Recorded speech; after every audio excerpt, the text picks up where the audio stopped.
మీనరాశి వారికి సంవత్సరం ఎలా ఉండబోతుంది? అలాగే వారు పాటించాల్సిన పరిహారాలేంటి? తప్పకుండా తల్లి. అయితే మీనరాశి పూర్వభాద్ర 4వ పాదము, ఉత్తరాభాద్ర 4 పాదాలు, రేవతి నక్షత్రం చివరిదైన రేవతి నక్షత్రం 4 పాదాలు కూడాను కలిసి ఈ యొక్క మీనరాశిలోకి వస్తారు. ఆదాయము వ్యయము కూడాను సరి సమానముగా 5 ఉంటుంది. ఈ యొక్క రాజపూజ్యము 3, అవమానము 1. బృహస్పతి ఏమో గ్రహస్థితి ప్రకారం చూసుకుంటే బృహస్పతి చతుర్థంలో ఉన్నారు, జన్మరాశిలోనేమో శని, రాహువు వ్యయస్థానంలో ఉన్నారు, కేతువు 6వ స్థానంలో ఉన్నాడు. చెప్పాలంటే మీనరాశి వారికి ఏలినాటి శని ప్రభావం చాలా తీవ్రంగా ఉంటుందమ్మా. అత్యధికమైన శని ప్రభావము, ఏలినాటి శని ప్రభావాన్ని వీరు అనుభవించవలసి వస్తుంది. జీవితంలో ఇది ఎలా ఉంటుందంటే మా జీవితానికి ఒక పరీక్షా కాలమా అన్నట్టు ఉంటుంది.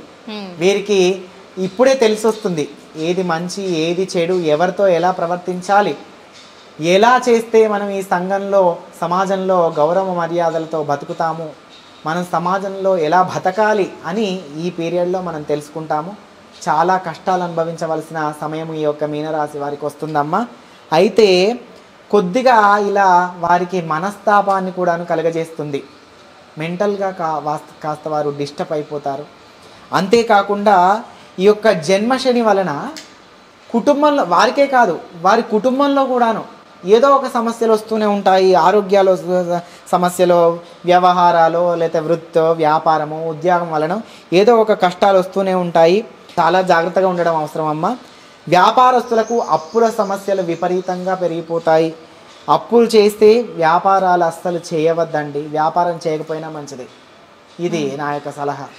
మీరు ఆ విధంగా చేసిన అప్పుకు మరలా అప్పు చేయవలసి, దాన్ని తీర్చడానికి మరలా అప్పు, అలా అప్పులు చేయవలసి అప్పులమయం అయిపోతారు. కావున మీరు వ్యాపారానికై అప్పులు చేయరాదు. అంతేకాకుండా అనేక బాధలు పడాల్సి వస్తుంది. ఆరోగ్య సమస్యలు ఉంటాయి. ఎట్టి పరిస్థితులలోనూ పెద్దవాళ్ళతో విరోధాలు పెట్టుకోరాదు మీనరాశి వారు. వారి అండ, భగవంతుని అండ ఎప్పుడు మీకు ఉండాలి. ఎప్పుడు కూడాను దైవ దర్శనం చేస్తూ ఉండాలి. ఎంతో అధిక ప్రయాసల వల్లనే మీ యొక్క కార్యం పూర్తవుతాయి. అంతేకాకుండా షష్టగ్రహ కూటమి ఎప్పుడైతే ఇప్పుడు మనకు వస్తుంది కదా షష్టగ్రహ కూటమి, అప్పటితోనే వీరికి అన్ని సమస్యలు ప్రారంభమవుతాయని చెప్పుకోవచ్చును. ఇంకే విధంగా చెప్పినా ఈ సంవత్సరము అసలు బాగాలేని రాశి ఏది అని చెప్పితే శని ఆ యొక్క అష్టమంలో ఉన్నటువంటి సింహరాశి, 2వ స్థానంలో ఉన్నది మీనరాశి. ఇంకా అయితే ఆదివారం నాడు వీరు కూడాను మద్య మాంసాలు వదిలేయాలి. చక్కగా సూర్యారాధన ఎక్కువగా చేస్తూ ఉండడం కానీ, తైలాభిషేకం శనికి చేస్తూ ఉండడం కానీ, ప్రతిరోజు శివాలయ సందర్శనం చేస్తూ ఉండాలి. తప్పకుండా 16 వారములు శనికిను శివునికిను అభిషేకం, అంటే శనికి తైలాభిషేకము, శివునికి ఏమో రుద్రాభిషేకము చేయించుకోవలసినదే. వీరు ఈ విధముగా చేసిన ఎడల వారికి కొద్దిగా ఉపశమనం ఉంటుంది. ఏది ఏమైనా ప్రతిరోజు ఇంట్లో దీపారాధన చేయవలసిందే. మా భర్త చేస్తారని భార్య, భార్య చేస్తారని భర్త చూసుకోకూడదు. భర్త చేసిన భార్య కూడాను తులసి కోట దగ్గర ఇంకేదో ఇష్టదైవం దగ్గర దీపారాధన చేయవలసినదే. ఈ విధముగా వారు దైవిక బలము పుంజుకుంటేనే ఈ సంవత్సరము వారు గడపగలరు.